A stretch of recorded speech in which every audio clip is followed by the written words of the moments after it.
Olá, então estamos aqui para mais um vídeo da nossa série no temário do universo, o temário de síntese de filosofia.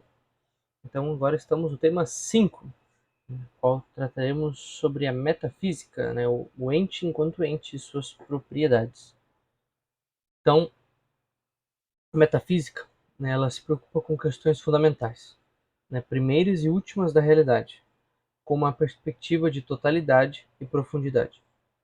Então, a metafísica, ela considera a causa absolutamente última de todo o universo, que investiga qual é, né, como influi no mundo e qual a sua natureza, além dessas causas últimas que influem desde fora em seus efeitos.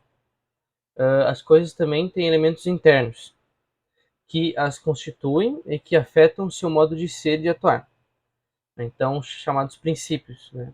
Primeiros princípios, né? Que são aqueles que explicam a constituição mais radical de todas as coisas. Então, ao buscar, né, essa causa última e os princípios fundamentais, a metafísica ela abrange em seu estudo toda a realidade, né? E também nisso ela se distingue, né, das demais ciências, né, que são particulares, né, que só se ocupam de um setor determinado da existência do mundo, né?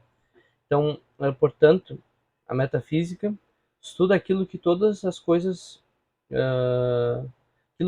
existem, perdão, a metafísica estuda aquilo que todas as coisas que existem têm em comum, ou seja, o ser. Então, vamos para o primeiro grande tópico, objeto, subjectum da metafísica. Temos a imagem de São Tomás, São Tomás. Então, primeira questão. Questão do objeto na epistemologia aristotélica. Essa eu acho que é a questão mais difícil, acho que toda ali desse tema, mas vamos lá. Então, a metafísica é o estudo do ente enquanto ente, certo? Então, Aristóteles vai definir, né, o objeto próprio da inteligência como a cuidade da coisa, né? Isto é, a natureza profunda da coisa, sua essência, né? Aquilo que faz dela tal ser, né? Então, isso a inteligência obtém pelo processo de abstração, né? Então, esse processo vai começar nos sentidos externos, né, que vão captar esses sensíveis próprios e comuns, né? Ou seja, vão captar coisa ali, através das sensíveis, quer dizer, dos sentidos, captando esses sensíveis, passa por todo esse processo que nós explicamos no tema 3, né, teoria do conhecimento, explicamos a teoria do conhecimento, como que nós conhecemos as coisas. Se quiser dar uma olhada, está no canal. Então, ele vai passar, né, por esse processo, que tem como fim, quer dizer, por fim, a espécie inteligível impressa no intelecto possível, né? Então ali encontra o quid, né, a essência da coisa, que ainda é um conceito confuso, né? Não é a coisa própria, não é a coisa propriamente o ser da coisa, né? Então,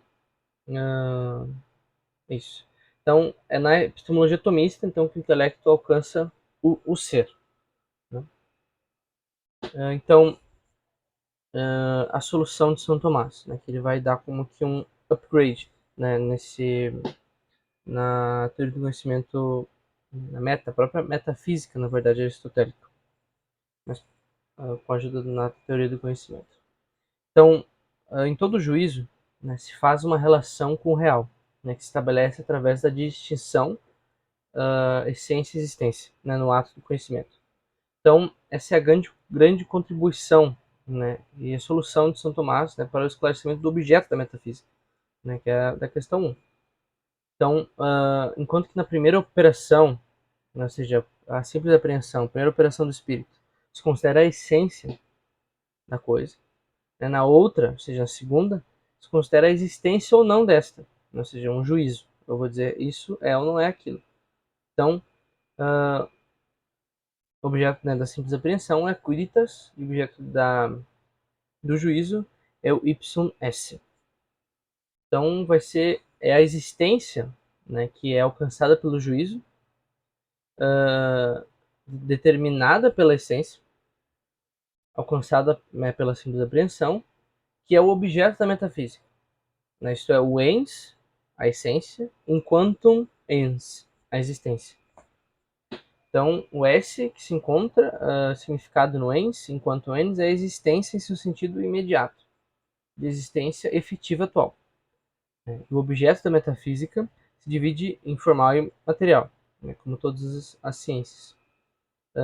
Então, o objeto material é toda a realidade, pois todas as coisas são ente, ainda que o ente se indica de muitos modos, ou seja, análogo. E o formal é o que é o ente enquanto tal, ou seja, considerado em seu caráter de ente. Então, vamos para o próximo tópico, método da metafísica. Então, os diferentes métodos de metafísica nós podemos elencar, claro, depois ressaltando o principal. Nós podemos realmente dizer que é o não originário, mas o mais característico método da metafísica. Então, temos a dialética aristotélica, que é a ciência dos contrários. Então, nela se confrontam duas opiniões contrárias entre si, com o objetivo de chegar mais perto da verdade. Então, sendo um processo de refutação de hipóteses, então no qual se parte das opiniões comuns dos homens. Então, vamos para o próximo, dedução, indução e intuição. Então, vamos partir mais para também definições, porque a intenção aqui não é se alongar muito, apesar do vídeo já ser muito grande, mas fica difícil de expor. Então, um estudo assim que eu preparei, que eu fiz, coloquei no temário, sem ser longo assim, porque o temário é gigantesco, então não tem muito o que fazer. Então, na dedução, se parte de princípios e verdades mais gerais, e universais, para se chegar a verdades mais particulares. Então, um exemplo: todos os homens são mortais, certo? Primeira premissa. Sócrates é homem. Segunda, logo Sócrates é mortal. Conclusão. Então, na indução se parte de princípios, agora outro ponto na indução. Na indução se parte de princípios e verdades mais particulares para chegar a uma verdade mais universal. Ou seja, Lucas é mortal e é homem, João é mortal e é homem, Pedro é homem, logo é mortal. Então, e a intuição, agora outro, é um conhecimento natural que temos do ente, uma apreensão imediata. Então, agora o próximo, confutação, o elencos. Então, a confutação é a defesa da existência dos primeiros princípios, indemonstráveis e refutáveis, nos quais não se pode refutar ou tentar demonstrar sem cair em contradição ou petição de princípio. Próximo, método aporético. Então, o método aporético ele consiste em ir de dificuldade, ou seja, aporia, em dificuldade, tentando chegar em uma verdade. Então, que ela nunca é final, nunca é uma verdade final, ou seja, ela não é totalmente completa. Então, a aporia ela tem solução, diferentemente do paradoxo. Então, próximo, o método lógico ou modos lógicos. Então, o método lógico ele se refere mais à análise da linguagem, para se ter mais precisão na predicação do ente e levar a uma abordagem mais correta dos problemas ontológico-metafísicos. Creio esses próximos, tanto agora essa semântica ontológica como o método lógico, creio ser muito usado pelos filósofos analíticos e pelos filósofos da filosofia da linguagem, os filósofos da linguagem. Então, próximo, semântica ontológica. Então, ela consiste em analisar o significado dos termos metafísicos para chegar a uma maior compreensão do objeto. Então, 3 passos para essa análise. O primeiro é distinguir os diversos significados de um termo. O segundo, vai buscar o príncipes analogato, de significados, ou seja, é aquele que detém o significado de maneira plena. E o terceiro, então, mostra-se em que modo os outros significados se referem ao primeiro. Então, essa é a semântica lógica. Perdão, semântica ontológica. Então, partimos para o próximo ponto. Resolúcio. Então, esse é o método próprio da metafísica. Então, a resolutio, né, pode-se dizer, é o método próprio, né, da metafísica. Então, ele é uma análise metafísica, uma redução ao fundamento. Né? Isso é resolutio, né, uma redução ao fundamento. Então, dentre né, essa resolutio, a gente tem dois tipos. Né? Então, é a secundum rationem e a secundum rem. Então, primeiro tipo, a secundum rationem.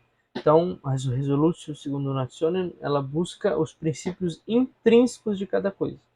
Então, cujo fim último são os primeiros princípios da realidade, as noções do ente. Então, e próximo é a resolução secundum rem, ou seja, ela busca as causas extrínsecas de cada coisa, cujo fim último são as causas últimas, né, que são Deus e tal. Agora, não sei se posso estar errado, me corrijam se eu estiver enganado, mas essa resolução secundum rem, ela vai se ater mais às causas intrínsecas das coisas, ou seja, a forma e a matéria. E a resolução secundum, a rationem, forma, a matéria e forma. E resolutio secundum rem, a eficiente final. Posso estar errado, mas creio que deve ter um pouco de verdade nesse processo. Então, o próximo ponto, ente enquanto ente. Então, o ente não é um gênero, né? Ou seja, a divisão do ente em categorias. Então, o ente ele não pode ser um gênero. Por quê? Porque um gênero, né, ele é um agrupamento genérico de coisas afins. Exemplo, animal. Né? Então, deixando de lado as diferenças específicas, né, dessas coisas que vão se agrupar. Né? Então, porém, tudo que existe, ele existe sob a noção de ente. Né? Então, não há nada fora dele. Então, tu não tem como dizer que ele não pode ser um gênero. Né? Justamente, ele é um agrupamento genérico de coisas afins, mas ele deixa coisa de lado, né? Mas não tem como deixar nada de lado no ente, então por isso que ele não pode ser um gênero. Então, B, tipo de analogia por trás da predicação do ente. Então, o ser, por um lado, análogo,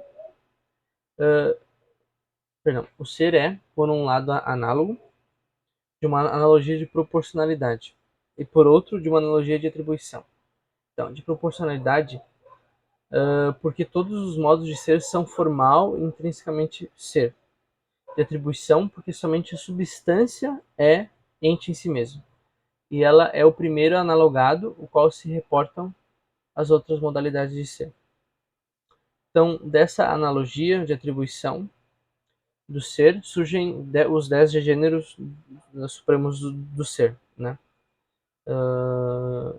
Que nos definiu Aristóteles.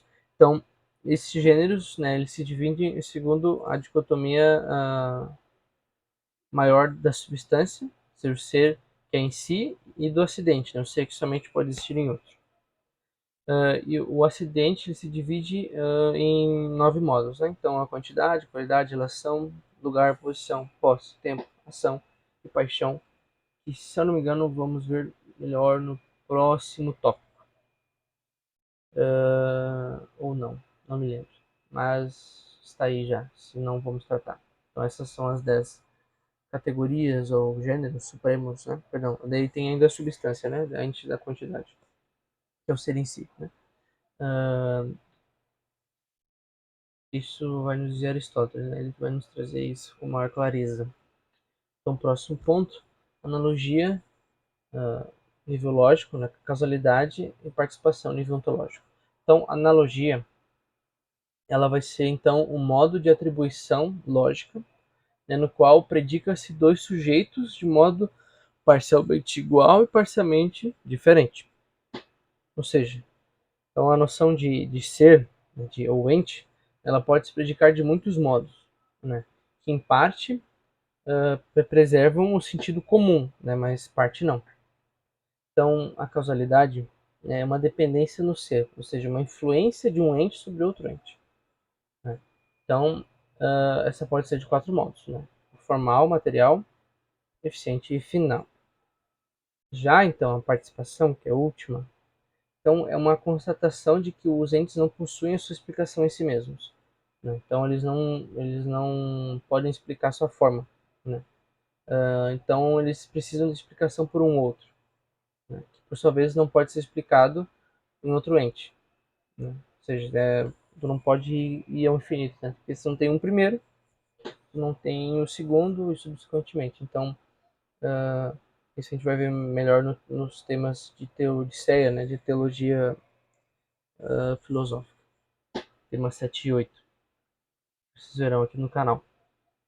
Então, isso. Então, precisa desse YS subsistence, YS subsistence, ou seja, esse ser que não depende de nenhum outro, né, para existir. Então, que todos chamam Deus, né? Então, todos participamos de Deus, né, temos parte do ser de Deus, parte no ser de Deus. Então, ente, não ente e o princípio de não contradição. Então, o ente, né, é a primeira coisa captada pela inteligência. A partir dele, né, podemos intuir o princípio de não contradição, né, onde uma coisa não pode ser e não ser ao mesmo tempo sob o mesmo aspecto. Pois não seria mais um ente, mais um não ente, né, que não tem a capacidade de existir. O não ente, ou seja, a negação do ente, ele se intui a partir do ente. Ou seja, só tem o conhecimento do não ente a partir do ente. Né, mas ele como é que eu posso dizer? Não existe, né? Porque ele não é um não ente, então ele não, mais que eu possa pensar, né, um ente de razão, mas ele não existe na realidade. Então, último grande tópico, isto e isto, depois concluímos e, e é isso. Então, definição descritiva transcendental. Esse é o primeiro grande tópico, né, as propriedades transcendentais do ente enquanto ente. Então, a descrição transcendental, né, o modus generalis consequens omne ens. Então, que é a definição, né, o modo geral consequente de todo ente. Então, enquanto os predicamentos, né, expressam um modo particular de ser, nós vimos antes, os predicamentos, as categorias, gêneros, gêneros supremos, né, é a mesma coisa, né? Então, expressa um modo particular de ser. Os transcendentais, eles dizem a respeito às características comuns a qualquer ente, né? Contudo, terá particular, isso é comum, ou seja, todos têm. Então, os transcendentais chamam-se assim porque transcendem ao âmbito dos predicamentos, ou seja, por isso chamam transcendentais, eles transcendem, né? Então, são aspectos derivados de modo necessário do ente, quando eles acompanham qualquer ente na mesma medida em que ele é. Então, as características, né? Então, três características do transcendental. Então, é a concepção, ou seja, dizer que todos os entes, na medida que são, possuem os transcendentais. A adição de razão, que significa que os transcendentais eles adicionam características ou noções ao ente, ou seja, o unum e o aliquid adicionam a noção de negação, da divisão e da identidade de uma coisa com a outra, né? O verum e o bonum pulcrum adicionam a noção de relação de razão, ou seja, de conveniência com o intelecto, o verum e com a vontade, o bonum, e o pulcrum a junção dos dois. E a res, né, disse que o ente possui uma essência. E a convertibilidade, né, a terceira característica.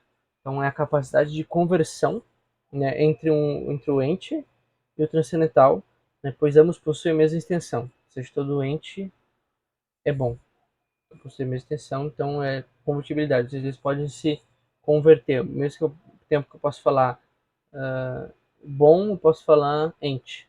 Verum, o verdadeiro ente.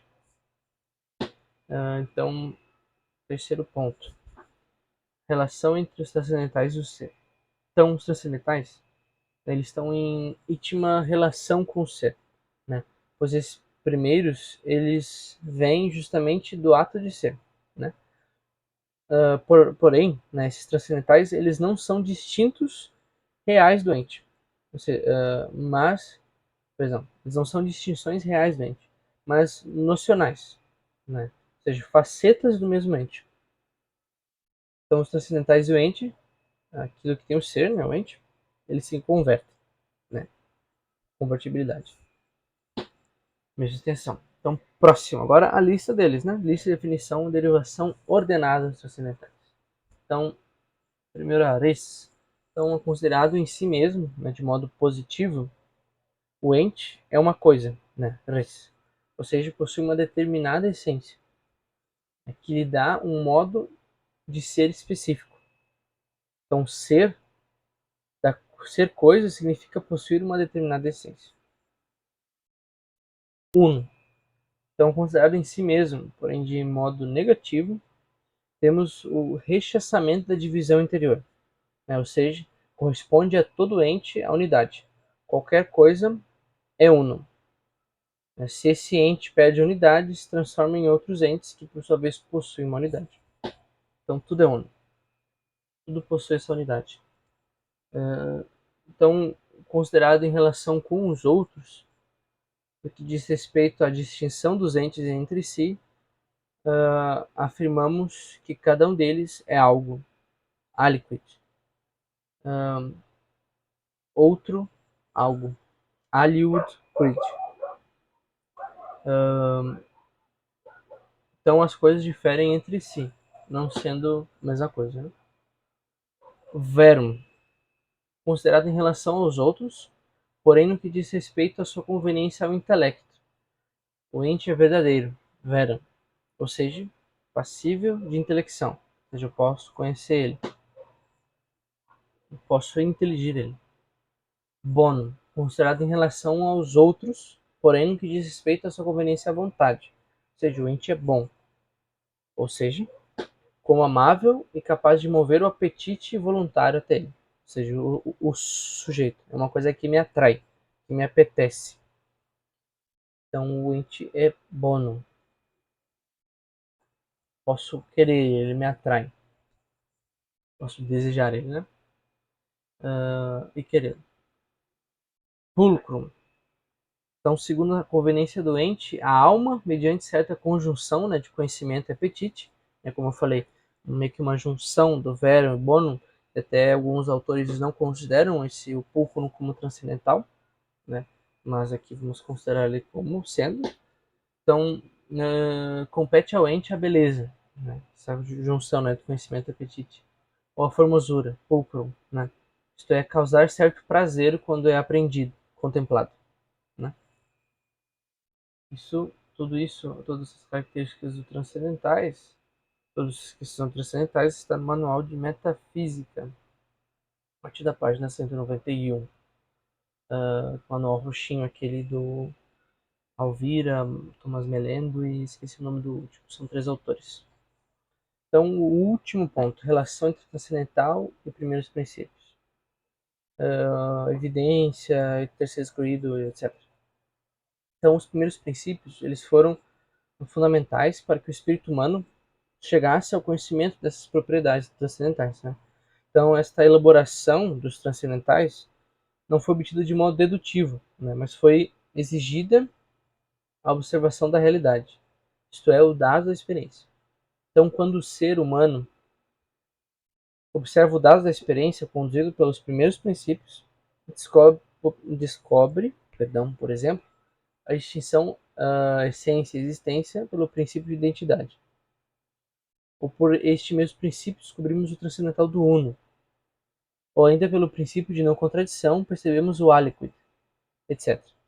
Portanto, a atividade do espírito em busca dos transcendentais é uma atividade de distinção e oposição, né? Pois a contradição é fundamental na vida do espírito.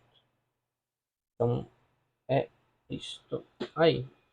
Então, ficamos por aqui. Espero que tenham gostado do vídeo. Espero que também convido vocês a assistir os outros temas, né, os outros vídeos dos temas. O pessoal que está assistindo, né, questão das aulas, né, para poder preencher depois, ajudar, né, a preencher o temário, ou a estudar para o temário. Eu espero que ajude, mas eles provavelmente vão ver todos, ou os que tiver mais dificuldade, não sei, né, ver partes deles. Mas espero que tenham gostado. Então se quiser comentar alguma coisa, o que gostou, uma dica para o próximo vídeo, uma coisa para mim melhorar, dicas de aula, né, o modo que eu falo, né, não sei. E também deixe seu gostei, né, e nos vemos no próximo tema, que será metafísica, só que agora os princípios e causas do ente. Até a próxima.